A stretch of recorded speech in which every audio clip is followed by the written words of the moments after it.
Through all of this stuff we've mentioned, obviously the one constant has been Nitro Circus. So did you ever see it becoming a global brand like this?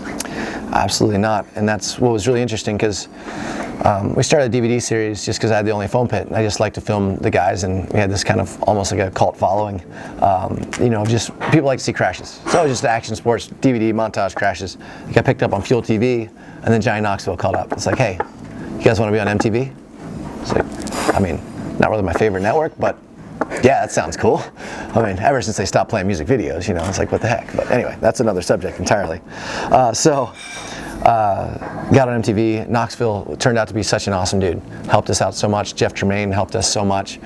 Built the brand up to where a promoter in Australia was like, hey, come on over, we'll do a live show. And it took us like 2 years. We're like, what can we offer? Like, we got the Krusty Tour over there. Like, what can we do that they can't? And the Gigantoramp was the solution. And we're like, man, we can jump couches and coolers, and we can just play around and try new tricks, and we can have landings with pads, and like, this is gonna be awesome. So we went and just hucked ourselves. Everyone pretty much almost died in the first show. And the crowd loved it. And we're like, well, I don't think we can do this more than like twice a year, but this is freaking rad. So then we had to work on safety a little bit, work on landings, work on the pads, airbags, that kind of stuff. But right now we're doing 70 shows a year, and the guys are throwing down world's first in every show. And it's the biggest conglomeration of rednecks and crazy motherfuckers you've ever seen. All ADHD, all hard workers, all really good people, really respectful, which is something that I feel originally action sports didn't have credit for, so it's pretty neat.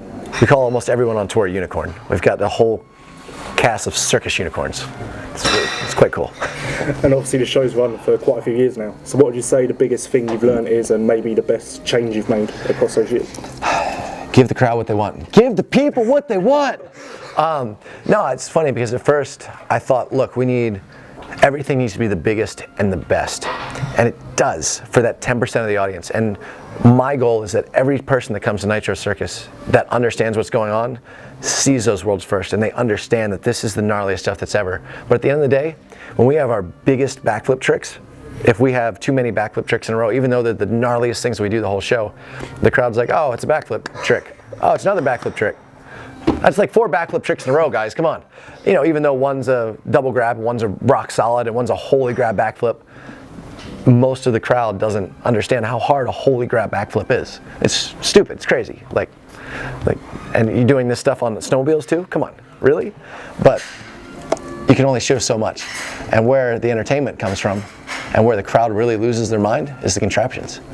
And taking things that they understand, like the next tour in Australia, and hopefully we'll bring that when we're not doing a winter tour to Europe, slip and slide. So we'll actually allow the crowd. The crowd loves to be participation. The crowd loves to actually be in the show, and it's scary, and it's a high risk, and it's not cheap for lawyers, but to pull people in and put them on a motorcycle, have them do a backflip, stuff like that. We want to have a slip and slide from the top of the arenas, where crowd can actually come in and hit a jump like the Gigantoramp, pretty much side by side with the Gigantoramp into a pool. Okay, a little crazy, yeah, a little out there, but if we can pass it by lawyers, like, this is what the crowd wants. So give the people what they want. And finally, what's next for Nitro Circus? Did I hear somewhere that there's an event of some kind coming? Nitro World Games, to be announced very shortly, but at the end of the day, we're going to Salt Lake City, Utah, with the first World Championship that's open to the world. It's not, we want to bring up action sport from the ground up. Camps like Woodward are amazing, but everyone's like, how do I get into Nitro Circus? It's unattainable. And we need the youth to understand that action sports are attainable. If you go to a show, I want to make sure that if you want an autograph from one of the guys, you can get it. I don't want to perform, and all the guys that are making the money guys are like, dude, we should go, we can go to South Africa, and we can sell out a 50 or 60,000 seat stadium. I'm like, no, we're not doing that. We'll go to a 12, 15,000 seat stadium. We'll get to every kid out there. We'll sign their autograph. We'll give some people in the crowd some scooters, some bikes, get them into this stuff. And at the end of the day, let's keep building it safer. Let's keep building it more fun. And we'll have a world championships where the best in the world will do tricks that have never been done before, because the ramps are going to continue to evolve. Yeah. That's the only flaw that I see in X Games and X Fighters, that the ramps have been the same for forever. And it's a 4-day event. Even X Fighters, the guys do the same run every time.